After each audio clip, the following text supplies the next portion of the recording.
हूं शेखर त्रिपाठी और आज हम बात करने जा रहे हैं सूर्य ग्रहण पर। जिस समय ये वीडियो शूट हो रहा है आज है 21 जून 2020 और आसमान पर एक बहुत बड़ी खगोलीय घटना घट रही है। जी हाँ, आज है पूर्ण सूर्य ग्रहण। सूर्य ग्रहण कैसे होता है, कब होता है और क्या सूर्य ग्रहण का प्रभाव हमारे जीवन पर पड़ता है, इन सारे बिंदुओं पर आज हम इस वीडियो पर चर्चा करेंगे। तो चलिए शुरू करते हैं।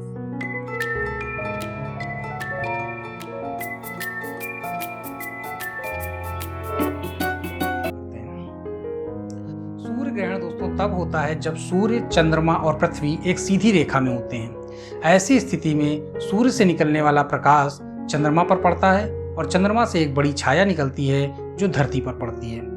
धरती पर खड़ा व्यक्ति जब सूर्य को देखने की कोशिश करता है तो उसको सूर्य किसी चीज से ढका नजर आता है। दरअसल में जिस चीज से सूर्य ढका होता है वो चंद्रमा ही होता है।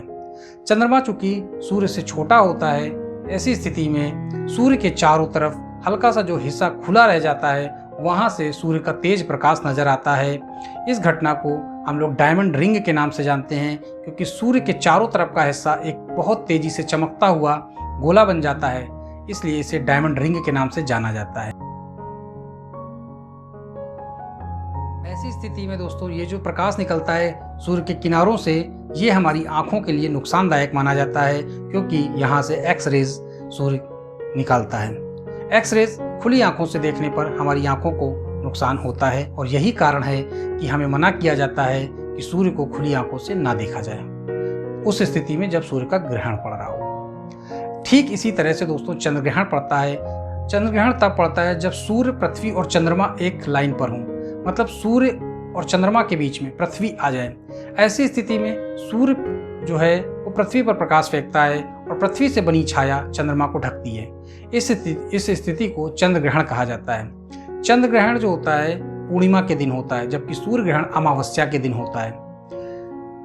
ऐसी स्थिति में दोस्तों सूर्य से जो निकलने वाला प्रकाश जब धरती पर आता है तो धरती पर वो प्रकाश बिखर जाता है, क्योंकि धरती पर वायुमंडल है और वायुमंडल उस प्रकाश को ऑब्जर्व करने के बाद वहां से केवल एक रंग को आगे बढ़ाता है। क्योंकि प्रकाश में 7 रंग होते हैं जैसा कि हम सभी जानते हैं, तो उसमें से केवल रेड रंग ही आगे बढ़ पाता है और जो चंद्रमा पर पृथ्वी की छाया पड़ रही होती है उसमें रेड रंग होता है। इसी कारण हमको पूर्ण चंद्र ग्रहण के दिन जो चंद्रमा है वो रेड कलर का नजर आता है।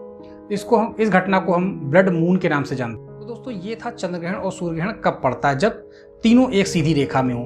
ध्यान रखने वाली बात यहाँ पे ये है कि हम अक्सर भूल जाते हैं कि सूर्य ग्रहण पर कौन बीच में आता है और चंद्र ग्रहण पर कौन सा ग्रह बीच में आता है। तो इसको याद करने का सबसे अच्छा तरीका है, आप हमेशा ये याद रखिए, हम जिस सौर मंडल में रहते हैं वहाँ का राजा कौन है, वहाँ का राजा सूर्य है। और सूर्य चूंकि राजा है तो राजा अपने सिंहासन पर हमेशा विराजमान रहता है, यानी सूर्य जो है कभी भी अपनी जगह नहीं छोड़ता है, सूर्य अपनी जगह पर स्थित रहता है। जबकि सूर्य की पृथ्वी जो है वो उपग्रह है और पृथ्वी का उपग्रह चंद्रमा है, ये दोनों बराबर घूमते रहते हैं। तो ऐसे जब घूमते घूमते पृथ्वी सूर्य और चंद्रमा के बीच में आएगी तब चंद्र ग्रहण होगा, क्योंकि पृथ्वी की छाया चंद्रमा पर पड़ेगी।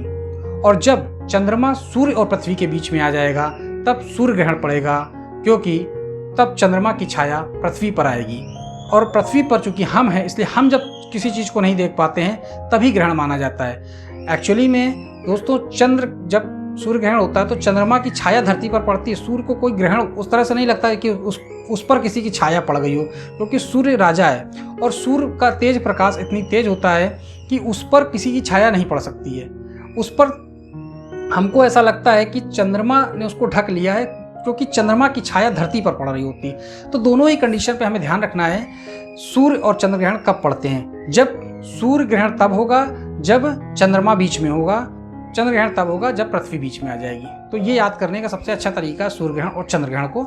दोनों ही कंडीशन में धरती और चंद्रमा ही बीच में आएंगे, लेकिन चंद्रमा सूर्य को नहीं देखने देगा इसलिए वो सूर्य ग्रहण है, और धरती अपनी छाया के कारण चंद्रमा को नहीं देखने देती है इसलिए हमें चंद्र ग्रहण नजर आता है। तो ये याद रखिए। अब हम दोस्तों बात करते हैं ज्वार भाटा पर। क्या ज्वार भाटा का ग्रहण से कोई कांटेक्ट है, ज्वार भाटा का क्या सूर्य ग्रहण से कोई संबंध है? जी हाँ, ज्वार और भाटा क्या है पहले तो ये समझ लीजिए। ज्वार और भाटा दरअसल में पानी जो होता धरती का, उस पर जो गुरुत्वाकर्षण का इफेक्ट होता है वो ज्वार भाटा के रूप में समझ में आता है।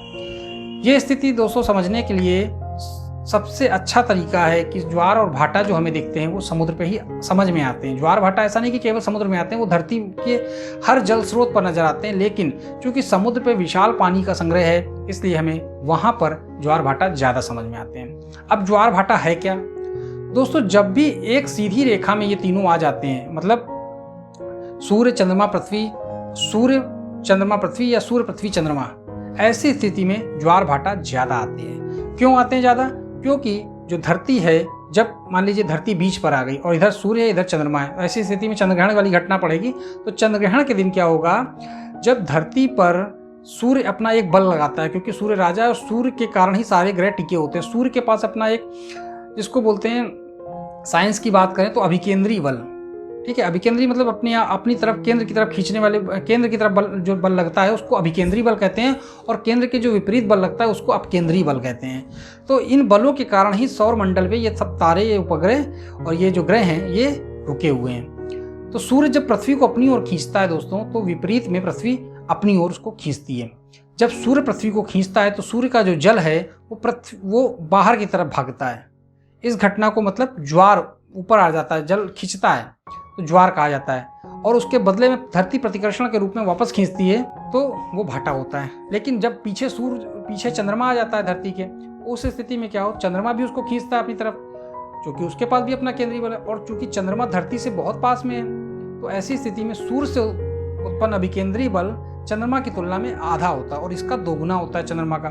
तो चंद्रमा के वाले हिस्से की तरफ ज़्यादा बड़े ज्वार आते हैं। यही कारण है पूर्णिमा के दिन ज्वार ज़्यादा तेज होते हैं और अमावस्या के दिन वाले ज्वार की तुलना में। भाटे की बात करें, भाटा क्या होता है? भाटा होता है जब जल वापस जाता है, यानी प्रतिकर्षण के कारण, धरती का जो प्रतिकर्षण होता है उससे जब जल अपनी तरफ वापस आता है तो इसे भाटा कहते हैं। ज्वार भाटा दोस्तों अगर आपको देखना है तो गुजरात के कांडला जो है बंदरगाह पे जाइए और वहाँ पर देखिए ज्वार भाटा का कैसे उपयोग करते हैं ऊर्जा के रूप में। क्योंकि ज्वार भाटा देखिए ग्रहण में तो आते ही, ग्रहण में तो बहुत तेज उच्च ज्वार, उच्च भाटा वाली स्थिति होती है, लेकिन जो नॉर्मल डेज पे पर डे आते हैं वो देखने तो आपको कांडला बंदरगाह जाना होगा। वहाँ पर ज्वार भाटा के कारण ही जो बड़े बड़े पोत समुद्र में चलते हैं वो बंदरगाह तक पहुँच पाते हैं। और वो लोग जानते हैं कि एक ज्वार और भाटा के बीच की जो गैपिंग है वो 6.5 घंटे होती है दोस्तों। तो वो इंतजार करते हैं 6.5 घंटे बाद जब ज्वार आएगा तो वो समुद्री जहाज अपने आप जो है बंदरगाह तक आ पाएगा।